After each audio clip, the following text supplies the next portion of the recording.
ನಾಡಿನ ಸಮಸ್ತ ಜನತೆಗೆ ರಾಮನವಮಿಯ ಹಾರ್ದಿಕ ಶುಭಾಶಯಗಳು. ಇವತ್ತು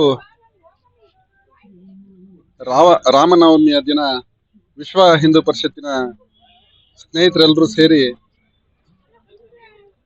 ಒಂದು ಮಜ್ಜಿಗೆ ಇರ್ಬೋದು ಅಥವಾ ಬೆಲ್ಲದ ಪಾನಕ ಇರ್ಬೋದು, ಹೆಸರ ಕಾಳಿನ ಒಂದು ಏನಂತೀವಿ ನಾವು ಕೋಸಂಬರಿಯನ್ನ ಕೊಡ್ತಕ್ಕಂಥದ್ದು ಒಂದು ಪದ್ಧತಿ.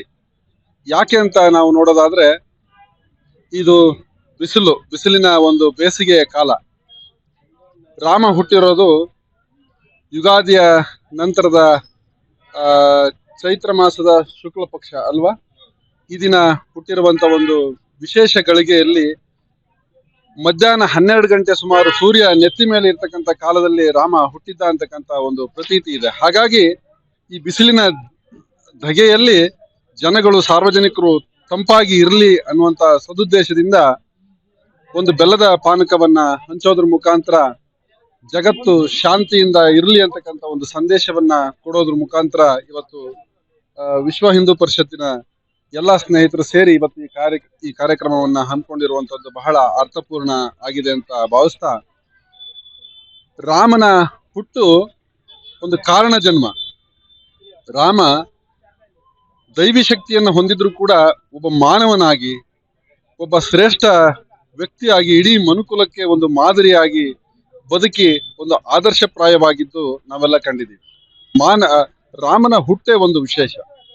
ರಾಮನ ಹುಟ್ಟಿಗೆ ಆ ಜಯ ವಿಜಯರ ಶಾಪ ಒಂದು ರೀತಿಯ ಹಿನ್ನೆಲೆ ಆದ್ರೆ, ರಾವಣನ ಸಂಹಾರಕ್ಕೆ ಆತನ ಜನ್ಮ ಒಂದು ರೀತಿಯ ಕಾರಣ ಆದ್ರೆ ರಾಮನ ಹುಟ್ಟಿಗೆ 3 ಜನ ಮಾತೆಯರ ತಪಸ್ಸು, ದಶರಥನ ಒಂದು ಸಂಕಲ್ಪ, ಆ ಒಂದು ನಮಗೆ ಸಪ್ತ ಮಹರ್ಷಿಗಳಲ್ಲಿ ಶ್ರೇಷ್ಠರಾದಂತ ವಸಿಷ್ಠರು ಅದಕ್ಕೆ ಹಿನ್ನೆಲೆಯಾಗಿದ್ದು, ಋಷ್ಯಶೃಂಗರ ಒಂದು ತಪಸ್ಸಿನ ಫಲದಿಂದ ಏನಂತ ನಾವು ಪುತ್ರಕಾಮೇಷ್ಟಿಯಿಂದ ಹುಟ್ಟಿದಂತವನು ಶ್ರೀರಾಮ.